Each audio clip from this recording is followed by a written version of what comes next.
Hey everyone, in this video I will show you the intersection marking tool mod, which brings a revolution to intersection making and detailing. Together with the node controller mod that I will show in a different video, you can create crazy looking intersections or more realistic ones relatively quickly. These intersections that you can see here are made using those two mods, with the help of a traffic manager mod, of course, but I did not place a single prop or decal in here. I'm first going to quickly show you some of the stuff that you can do with it, do some sort of a showcase of the main features, and then I will show you an example of detailing an intersection from scratch. So let's go. This is the first intersection that I made using the intersection marking tool, and also I used the node controller. With the node controller, I only increased the corner sizes of this intersection. As you can see, it is slightly wider, but like I said, I'm going to talk about the node controller in a different video. Anyway, with the intersection marking tool, I tried to use as many features as I could with this example. So as you can see, I used different kind of fillers, all these different lines and styles of lines and colors, different kinds of colors in the lanes and the fillers and stuff like that, right? But what is the most important thing regarding the intersection marking tool? Well, it is the fact that all of these paintings on the intersection are directly painted on the shape. So even if I take the move it mod, for example, and I take this node and I move it like this, then as you can see, the painting is staying the same. It is actually sticking to the area of the intersection, right? And obviously, if I have the traffic manager mod, I can do the lane connectors, and I can actually paint the connectors inside the intersection so that cars will follow the painted lines. I should mention that without the traffic manager mod, the intersection marking tool is purely cosmetic. It's only creating the paintings, but cars will only follow the lanes connected by the traffic manager mod. Okay. Buttons for both the intersection marking tool and node controller are located underneath the road tools when you click on the roads on the interface. I'm using the resize it mod to resize this toolbar, and there is like a slight overlap between the buttons, so just keep that in mind.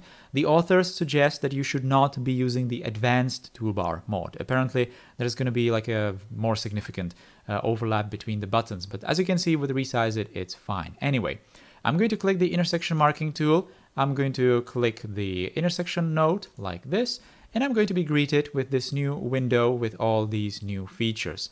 So as you can see, I have points, lines, crosswalks, fillers, and templates.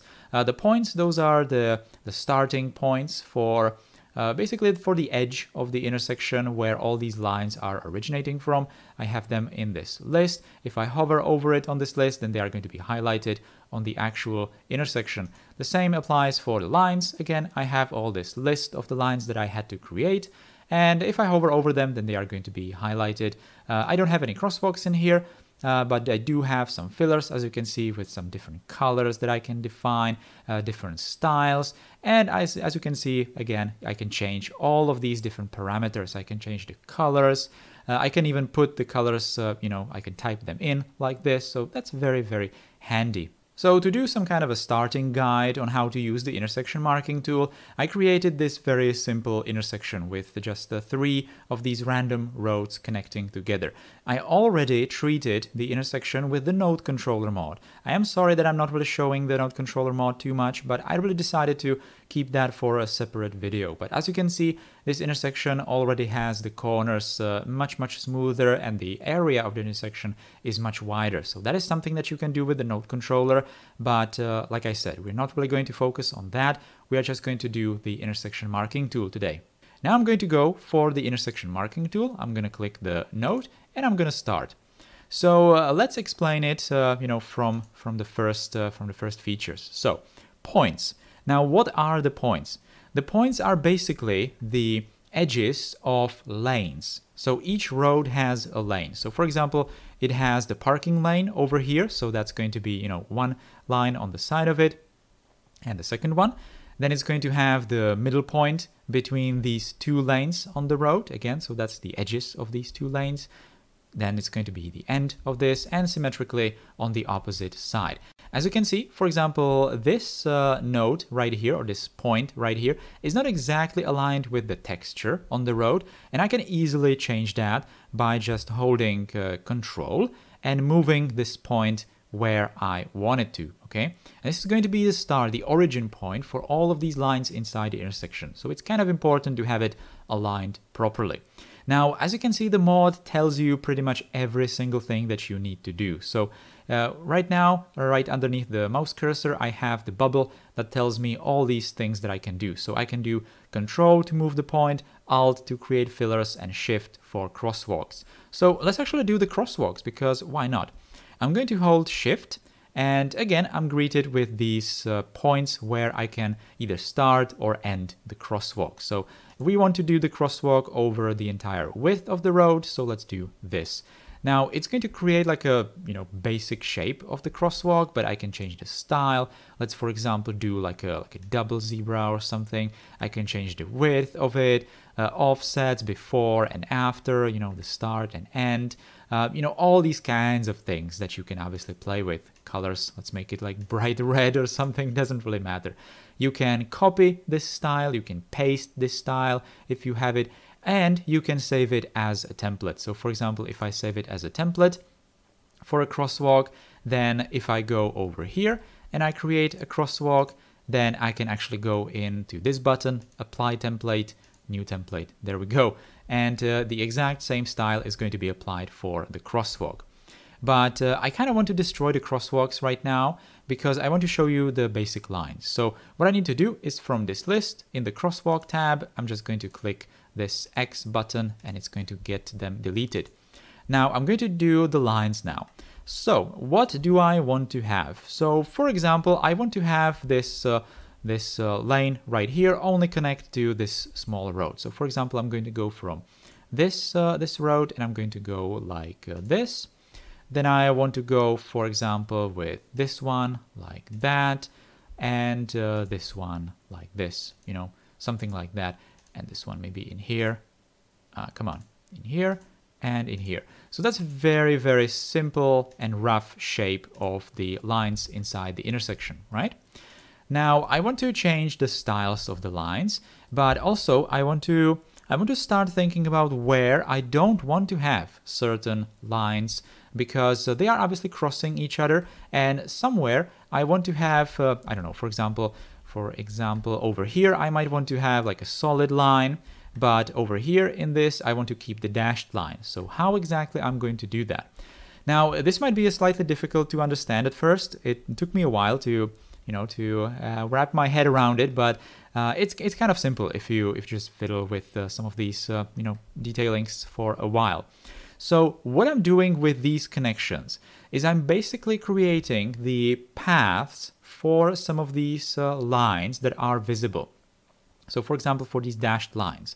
Now if I hover over these lines, then they are highlighted. So for example, with the first line that I did, if I'm going to click it, you can see that I have this blue window in here, and then I have a button to add a rule. Now what happens if I click this X button for the blue window? I'm going to delete the rule, but not the line, okay? This is important. So I'm going to delete it, and now you can see that, yeah, the visible line, is removed.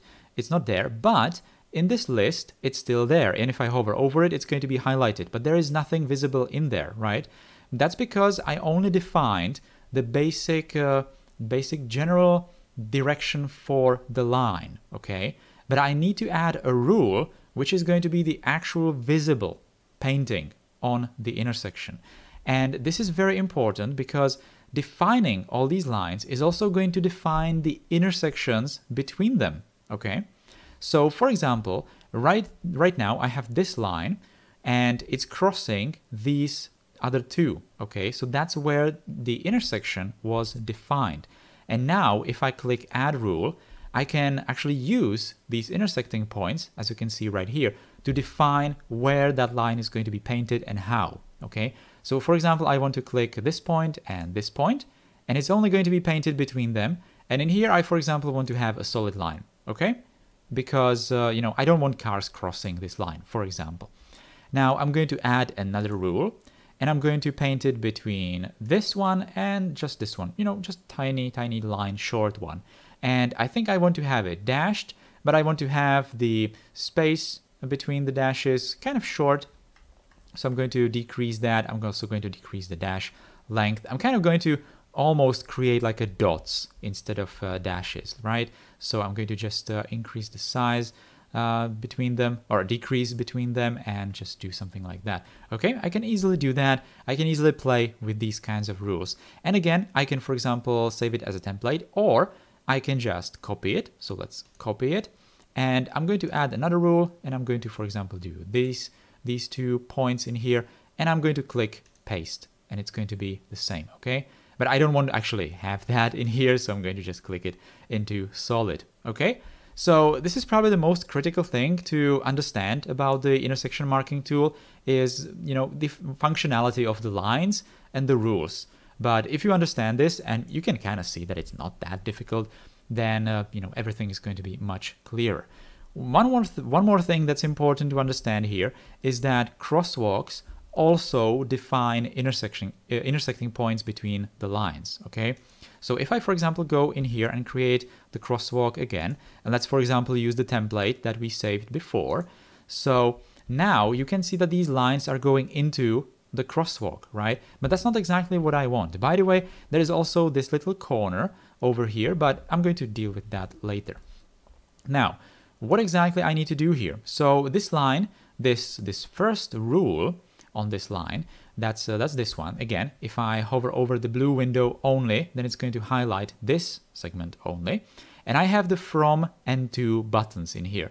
Now, if I hover over the from, then it's going to show that little white button in there. So that's going to tell me which one is highlighted.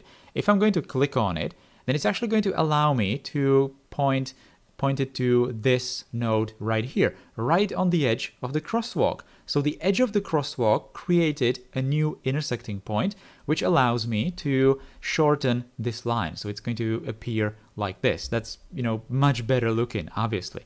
And this, watch this, this is actually really clever how this mod works. I don't want to have this crosswalk go over this end or the edge of the median, right? So I'm going to actually go and change the offset before, and I'm going to move the crosswalk so it goes all the way here, for example. And you can see that it is actually moving the intersecting point with the line. So the mod is super clever, and it's super intuitive to do some of these changes. I can move the crosswalk, you know, even like further. I can hold shift. Again, there is a button when I hover over this window that tells me which functionality is available. So I can, for example, hold shift. So now the mouse cursor is much more coarse when I just the mouse wheel when I turn it, right? So I want to have the crosswalk somewhere over here and the lines to match it, okay? So that's really clever. Now, one more thing that's important to understand is that if you are going to create another thing, for example, a crosswalk, where there already is a crosswalk, then it's going to remove the one that was beneath it. So for example, if I again hold shift, and I'm going to do the crosswalk again, then it's going to turn red, as you can see, which means that it's going to remove the one that was there. But now it also removed the line, right? Why did it remove the line? Well, because it removed the point that was defining the intersection. And obviously it did not have the line. The line could not be ended, right? Because the point got removed. That's pretty much the same principle as if you remove a node on a road with move it. Then it's obviously going to remove the segments close to it as well, right? That's basically the exact same thing. Okay, so let's move on to fillers, for example. So what are the fillers? Fillers are basically the shapes that are inside some of these lines. So let's, for example, create the stripes to continue in this shape, okay? So again, the mod tells me exactly what I need to do. I need to hold Alt, and I need to just pick some of these points to define the shape. So in this case, I need to create between these 3 points. So I'm going to click this first one, and I don't need to hold Alt anymore at this point, and I'm going to move it to this one. And as you can see, it's actually going to match the shape of the line. So again, the mod is super clever. I'm going to click it here, and I need to close the shape. All of these shapes needs to be closed. So I'm going to click it, and it's going to by default show the stripes. Now I can obviously modify the stripes shape to exactly match what I already have on this road. So I can, for example, go with the offset feature if I really wanted to. That's not really all that helpful at this point. I can go with the width. I suppose that's the width between the individual lines. No, that's actually the width of the lines. So I'm just going to put it roughly to where it needs to be. Then there's going to be this step, that's also something that I actually need to increase, looks like. There's the offset from the lines. Actually, no, the offset from the median is something that I need to do. Unfortunately, it's kind of something that you need to fiddle with to match some of these. Or you can obviously not be afraid to use some decals or props to just complete some of these shapes. That's always a possibility. You can also change colors. So you can, for example, put this into like a grid or a solid. The solid you can change the color of, or you can change colors of everything, even the lines, even the stripes and everything. There's this nice palette that you can choose from. You can copy these colors. You can obviously, if you are done, you can change it, or sorry, save it as a template, just like we did with the crosswalk. Okay. Now, one more note about the chevron shape. So the chevron is obviously this like an angled stripes, let's say.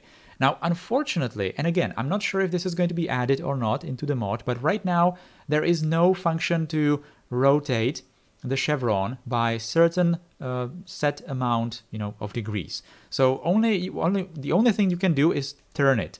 But I suppose that this is like a turn by 90 degrees or something. It kind of tries to turn it to the direction at which you painted the original shape. I'm not exactly sure how it works, but this is basically the only thing that you can do with the chevron filler. So if it's not going to, look good, then you're kind of out of luck. You can just use these invert or turn buttons, but you cannot put like a fixed amount of orientation between the lines. So that's like a disadvantage of the chevron shape. But as you can see with this particular one, it works. I guess it kind of works with symmetrical shapes a lot better, which this one, kind of is. All right, another thing that I want to show you with the fillers, something that I figured out.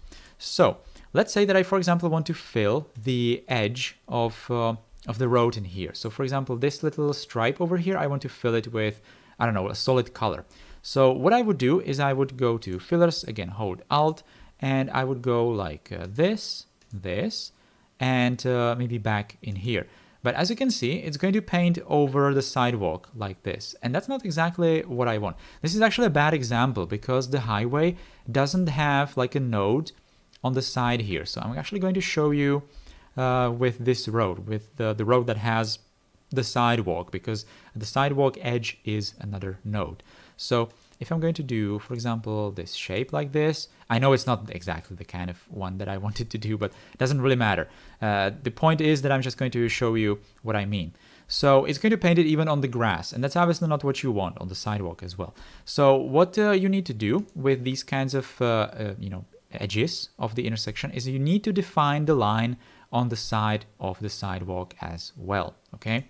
And you can easily just delete the rule. You don't need to have a painted line on it, but you need to have that line in there defined because, as you can see, the shape is nicely going to align to it. Also, if you have two very close points, then you're going to be seeing this like a choice between 2 points that are close together.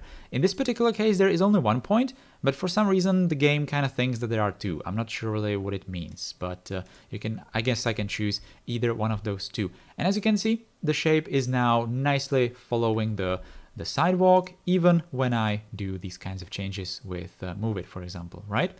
So I think that's pretty much it. Obviously, the last thing that you would want to do with this kind of mod is to use the traffic manager and actually do, the functionality of the road. So for example, I only want to have that for turning right, this one for turning left. So it's going to match the actual paintings that I did on the intersection. That's probably all. I'm not sure, maybe I forgot something. I already talked about the templates, the fillers, all those kinds of things. So that's pretty much it. One thing I should also mention is that there is like a render distance for these lines. So if I move slightly further away from the intersection, it's going to disappear. Now you can change this behavior if you go into the intersection marking tool options. There is a render distance window in here. And I, for example, can type in another 0 to the default 300. And it's going to stay there if I zoom slightly further away. All right, so that's just something that you can do. You can obviously change some of these other settings as well. There's quite a lot of them. There are even links into like a wiki or troubleshooting guide or something. So you should really not have any issues with this mod whatsoever. This was just a quick overview to get you started with the intersection marking tool. As you could have seen, it's quite a powerful mod. There are a lot of stuff that you can do with this mod, so it's kind of impossible to do like a complete tutorial on how to use every single feature of it. So it's kind of up to you to just get it, download it, and use it for a couple of hours in your cities, and you will immediately see why it's so good and how you can use it to make your intersections much better looking. I'm going to do a separate video for the node controller mod, which I consider to be an essential part of the intersection detailing right now, because as you could have seen, I already used it with these intersection examples that I did in here. But the node controller mod, you can also do some different things with it, so I just wanted to keep that for a separate video because this one would be a bit too long. Anyway, that is it for today's video. Stay tuned for some next ones. Thank you for watching this video. If you found it helpful, then you can always put a thumbs up underneath it, share it with your friends, and subscribe to the channel if you're new here. Thank you again, take care, and goodbye.